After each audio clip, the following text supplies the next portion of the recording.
Seja bem-vindo a mais um Tela Política. No episódio de hoje, recebendo mais uma personalidade, mais uma liderança política do interior de São Paulo, João Paulo Rilo, vereador de Rio Preto e pré-candidato a deputado federal. Seja bem-vindo ao nosso programa.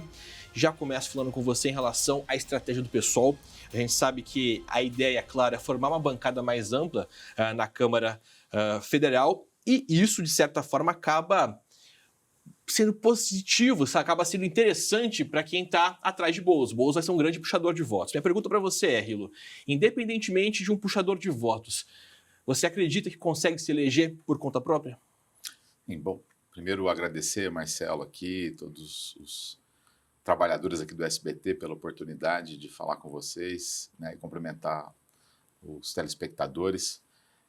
Sim, estou muito confiante nessa pré-campanha e também na possibilidade real de eleição, pelo histórico que a gente trilhou ao longo do tempo, pelo trabalho agora feito enquanto vereador, me reconectei muito com a cidade, com os problemas reais da cidade, e também por conta de uma mudança de conjuntura.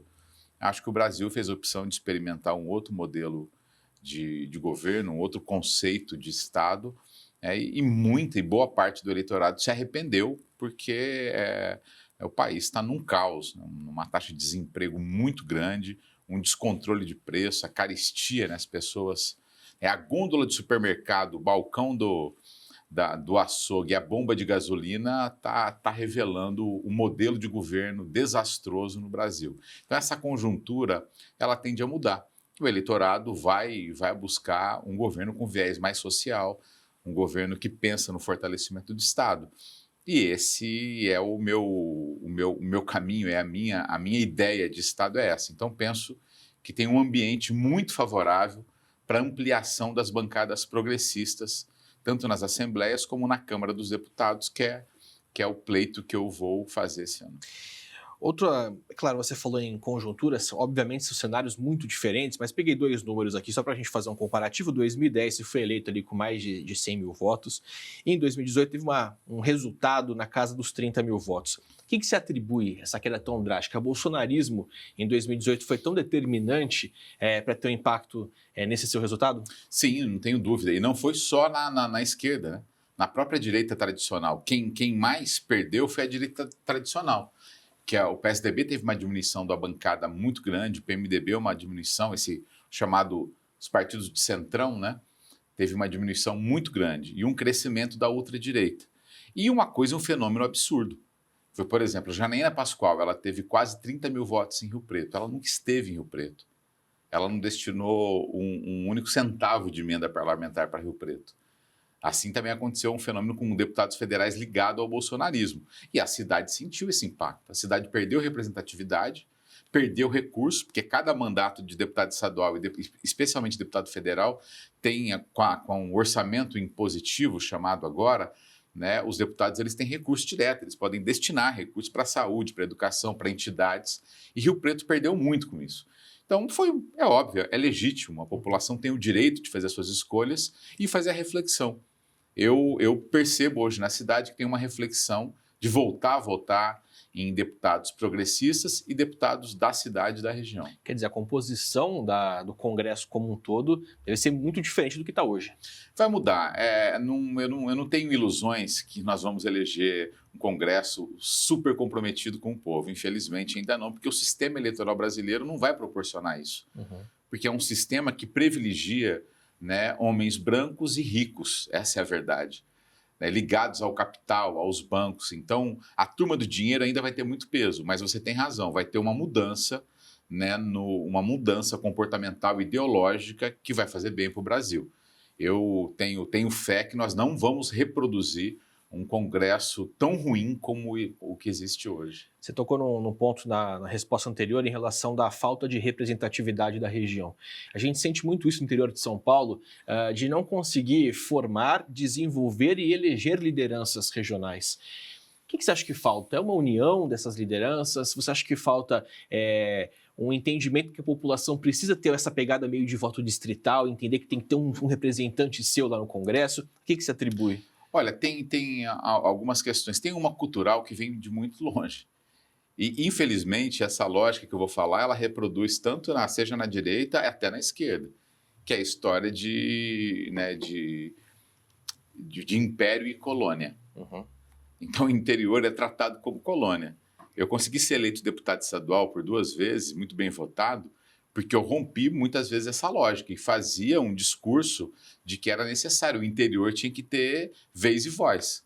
Não adianta você industrializar, desenvolver os grandes centros, as grandes regiões metropolitanas, e esquecer do interior, que também é composto por grandes centros, que é o caso de nós, que Rio Preto é uma das principais cidades do estado e do país. Né? E muitas vezes é tratada como uma cidade de segunda classe, por exemplo. Então tem essa lógica mesmo, de ficar tudo concentrado, o poder está concentrado nas capitais. É um erro de desenvolvimento. Você superlota, né, as capitais e abandona o interior, onde o interior também tem potencialidades, tem inteligência, tem tudo, e precisa de representatividade.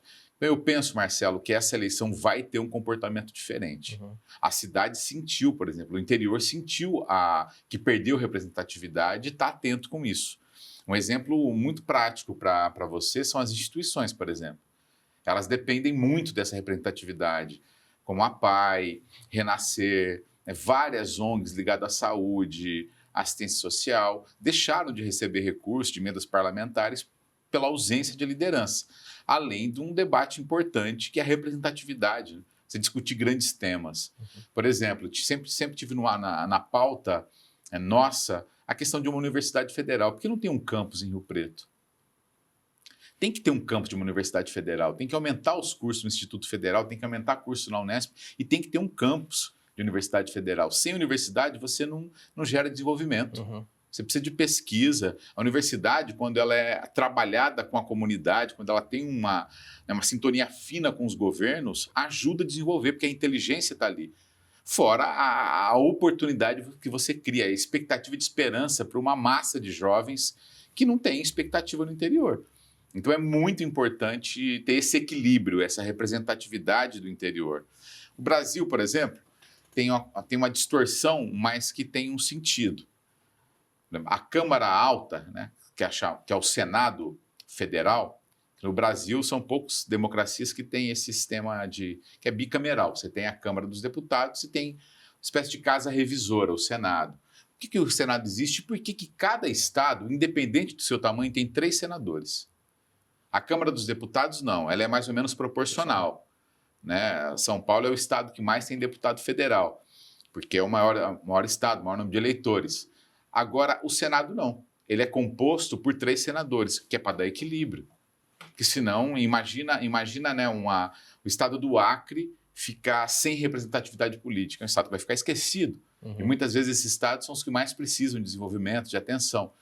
Então, essa lógica, né, essa preocupação com a representatividade é muito importante.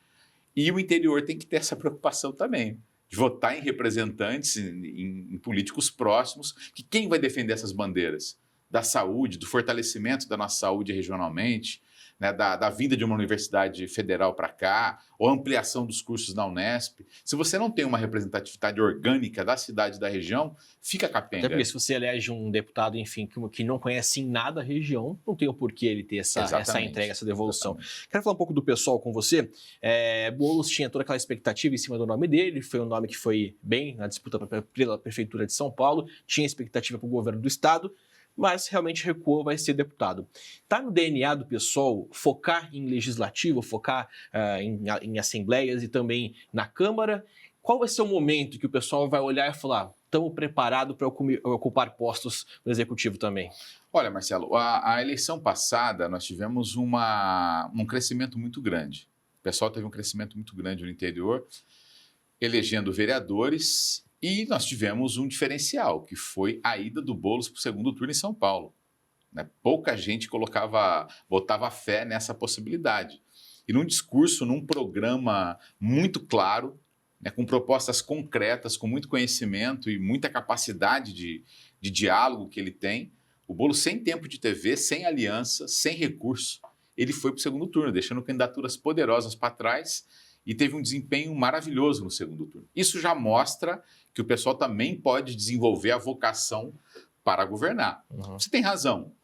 O pessoal ele nasce, né, numa dissidência do Partido dos Trabalhadores, isso no começo do primeiro governo Lula, uma divergência ali em relação à reforma da Previdência, e se forma enquanto partido, e foi importante para a democracia e para a esquerda, porque o pessoal acabou desenvolvendo, ele é um partido, talvez não seja a palavra mais adequada, mas ele é um partido mais moderno, no sentido de interpretação das novas linguagens, dialogar melhor com a juventude, com as novas gerações, com as pautas LGBTs, com as pautas de negras e negros, com a pauta das mulheres. Então, é um partido que tem uma característica mais moderna nas suas pautas. Mas eu concordo com você, que tem que desenvolver a vocação para governar também. Porque a natureza de um partido é essa. E quando chega esse momento, você acha que governar. está próximo disso ou não? É um processo de construção. Eu acho que está próximo disso. Porque ele ganhou um corpo agora, também eleitoral, de representatividade nas assembleias, na Câmara dos Deputados, e vai fazer uma bancada muito forte e grande para deputado, agora para deputado federal e também nas assembleias legislativas. Pelas características, o pessoal sempre que faz aquelas enquetes, sejam dos jornalistas, ou enquetes de instituições que acompanham o parlamento, sempre as bancadas do pessoal são consideradas melhores. Nacionalmente, os deputadas e deputados do PSOL são considerados os mais atuantes. Então, de fato, se consolidou enquanto um partido, né, com preparo parlamentar, mas precisa também desenvolver, né, a vocação para governar, que é a natureza de um partido. Espero que isso, né, aconteça. Acho que tá no caminho, que essa eleição vai crescer, o pessoal vai crescer ainda mais, e a próxima eleição, eu tenho certeza que nós vamos começar a eleger prefeituras estratégicas pelo Brasil. Aí é a hora que você tem a oportunidade, né, de mostrar também a tua vocação para governar. Quero falar um pouco agora sobre a disputa pelo Palácio dos Bandeirantes. Você escreveu um artigo recente para o Viu Mundo falando dessa aproximação de Márcio França com Rodrigo Garcia, uma questão ali de estratégia do Márcio França, e você falou que, dependendo de como for o resultado dessa aproximação, pode colocar um problema, pode apresentar um empecilho na candidatura do Haddad. Pergunta que eu faço para você: quando que França desce do muro? Olha, eu tenho uma convicção, obviamente que pode se consolidar ou não, de que o Márcio França não será candidato ao governo, a não ser que ele consiga viabilizar uma aliança, atrair um PSD da vida, ou União Brasil, que parece que está um pouco estremecido com o Rodrigo, para ter alguma viabilidade. Então, quando eu falo isso, não é demérito contra o Márcio, não. É uma questão de realidade objetiva, né? O Márcio França, ele é ex-governador de estado, ele tem uma potência política, ele tem um nome, figura bem nas pesquisas, mas isso não basta para você disputar uma eleição majoritária. Aí vou chegar depois por que o Boulos retirou. Você tem que ter alianças, você tem que ter capilaridade, bancada de deputado, prefeitos que te apoiam, algumas condições básicas para você manter viabilidade. O Márcio, até hoje, ele não tem nada disso. Ele tem um recall do nome dele. Então, ele está um pouco isolado. Por isso que eu acredito que ele saia. Falar, por que ele está insistindo? Porque é do jogo, é legítimo, é um direito dele, né, a arrastar. É ruim para nós, do campo progressista, queremos apoiar o Haddad, é ruim, porque enquanto o Márcio não decide, o PT não consegue consolidar, ampliar a aliança com outros partidos, com o PSOL e com a Rede, por exemplo. Já tem uma inclinação para apoiar o Haddad, mas não consolidou o apoio. Porque não sabe qual é o programa, não sabe qual vai ser o espaço que vai ter na aliança. Ele não está muito parado, não, essa história toda? Não é que está parado, é porque tem essa dependência. Mas vocês estão refém do Márcio? França, não. O PSB é um partido importante na aliança do Lula. Tanto é que filiou o Alckmin e o Alckmin é vice. Então nós não estamos falando de qualquer partido. Na minha opinião, o Márcio não vai ser candidato e tende a compor com o Haddad. A tendência é essa, ele retirar, ou o PSB vai indicar o vice do Haddad, ou o próprio Márcio vai ser candidato ao Senado. Na minha opinião, o Márcio espera algumas coisas. Entre elas? Entre elas, a descompatibilização do Datena. Se o Datena se afastar para ser candidato, eu acho que o Márcio vai pensar duas, três vezes para ser candidato ao Senado. Se o Datena, no dia 2 de julho, anunciar que é o prazo final, que ele não vai ser candidato, na minha opinião, o Márcio desce do muro e deve compor com o Haddad. Esse flerte dele com o Rodrigo é uma engenharia muito difícil, porque ele criaria um problema muito grande para o Geraldo Alckmin, né, que é vice do Lula. Porque se ele for candidato, é do jogo, é legítimo. Uhum. O Lula vai ter 2 palanques. Um com Haddad, outro com Márcio França. Se os 2 for para o segundo turno, melhor. Se for um ou outro, um vai apoiar o outro. Entendi. Agora, se o Márcio França resolve ser candidato ao Senado, por exemplo, na aliança do Rodrigo, aí isso gera um problema. Porque se dá Rodrigo e Haddad no segundo turno, o Alckmin faz o quê? Aí vai o Alckmin para o palanque e o Lula para o outro. No principal estado, no estado que vai ser decisivo para a eleição presidencial. Então, essa conta não fecha. Essa conta eu acho difícil isso acontecer. O mais provável, na minha opinião, o Márcio vai estender um pouco mais. Depois Vai esperar o Datena. Vai esperar o Datena e outras coisas, né? E deve retirar a candidatura e compor com o Haddad. Você acha que Haddad vence sem França? Se ele O Haddad partir para o outro cenário... Na minha opinião, o Haddad vai para o segundo turno mesmo com França candidato. Mesmo com França candidato. A leitura que eu tenho, é uma leitura minha, é que as chances do Haddad elas são maiores se ele enfrentar o candidato ligado ao bolsonarismo. Porque o antipetismo no estado de São Paulo, ele ainda é forte. Só que o antibolsonarismo é mais forte.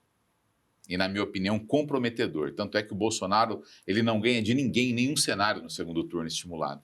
Porque ele tem uma aceitação, ele tem uma base que o garante no segundo turno, mas ele tem uma rejeição que impede ele de ganhar no segundo turno. E quando isso colar, vai acontecer 2 coisas. Uma boa para o Tarcísio, que ele vai aumentar a votação dele quando todo o eleitorado bolsonarista perceber que ele é o candidato do Bolsonaro, só que acontece uma coisa ruim. Toda a rejeição do bolsonarismo também cai sobre ele. Então, na minha opinião, as chances do Haddad elas são maiores se enfrentar o bolsonarismo. Se enfrentar uma outra candidatura, né, tem chance de vitória, mas elas são menores do que enfrentar o bolsonarismo. Na sua leitura, pela sua fala, os tucanos morreram no estado? Não é assim, não. Esse negócio de decretar morte política é de uma soberba muito grande. Decretaram a morte política do Lula há 3 anos atrás, e hoje ele lidera todas as pesquisas, ganha em qualquer cenário do segundo turno.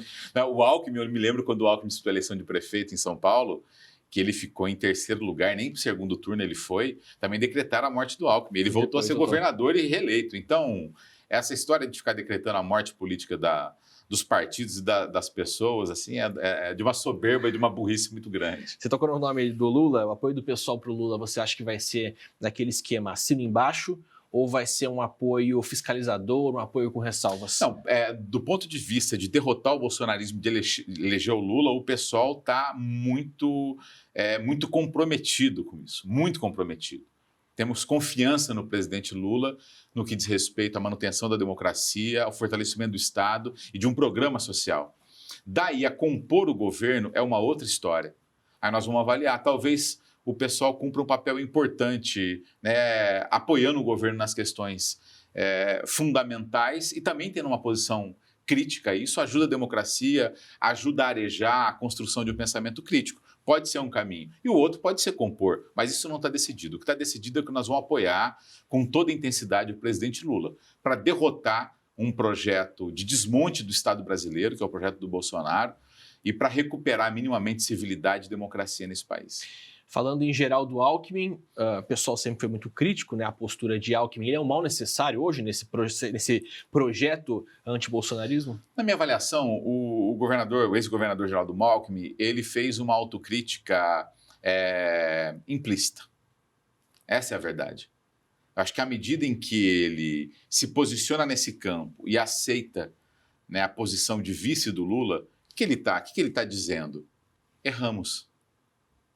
Quando nós fizemos uma disputa sangrenta com o PT, né, e a nossa segunda pele passou a ser o antipetismo, nós erramos, porque a gente não calculou o que vinha. Eles foram atropelados, eles ajudaram a criar um caldo, né, de criminalização geral da política, a partir de quem estava no poder central, que era o PT, e não fizeram uma conta que a ultradireita ia atropelar, e atropelou eles.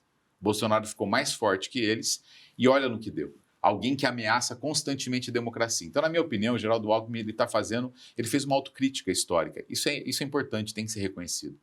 À medida em que ele sai de onde ele estava e aceita ser vice do Lula, é ele que está mudando de posição.